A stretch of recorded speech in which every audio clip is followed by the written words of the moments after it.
جی، periods کی جو ending ہوتی ہے نا وہ ہمیشہ ہی بہت ہی کنفیوزنگ ہوتی ہے اور بڑی تکلیف دہ بھی ہوتی ہے، بالکل سمجھ نہیں آ رہا ہوتا. آپ نے ایک ایگزامپل دی، آپ نے شام کو پیریڈ ختم ہو گئے، آپ نے غسل کر کے اگلے دن کا روزہ رکھ لیا، سارا دن روزہ رہا، ٹھیک ہو گیا، سب صحیح ہو گیا، روزہ کھول لیا اور اس کے بعد پھر اسپاٹنگ ہو گئی. Now what?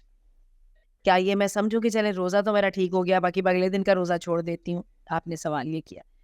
اچھا، فقہا اور علماء نے اس میں اپنا بڑا دباغ لگایا ہے. آپ کو شیخ ابن باز کا بڑا عجیب فتویٰ بتاؤں، ان کا یہی خیال ہے، یہ اس طرح کر کے جو 1-2 دن کے بیچ میں آ جاتا ہے نا گیپ صفائی کا، اس کو صفائی سمجھا جائے اور جب دوبارہ فلو شروع ہو جائے تو پھر یا اسپاٹنگ شروع ہو جائے تو اس کو سمجھایا جائے.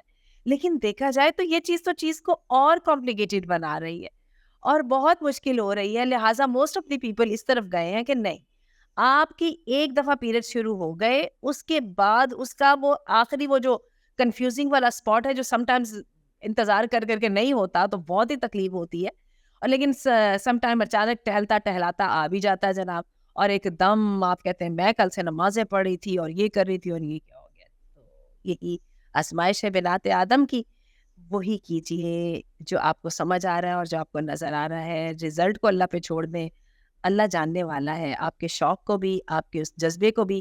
لیکن یہ ہے کہ اس پورے پیریڈ کو لے کے وہاں تک لے کے چلیے جہاں تک کہ سفید پانی نظر نہ آ جائے اور اب آپ کو اطمینان ہو جائے کہ اب نو مور. تو بس اس کو لیا جائے. تو بیچ میں جتنا لمبا گیپ آتا ہے پھر اس کو کنسیڈر کرے، اس کو پھر اگنور کرے. ہم کچھ نہیں کر سکتے. یعنی ہم یہ کہیں پہلے 2 دن پیریڈ کے، پھر 2 دن صفائی کے، پھر 3 دن پیریڈ کے، it's going to be more confusing. اور بسائڈ جو ہے نا وہ جو آخری وہ جو اسپاٹنگ والا جو حصہ ہوتا ہے وہ بھی وہ اس پرانے والے بلڈ کا حصہ ہوتا ہے جو کہ ناپاک ہوتا ہے.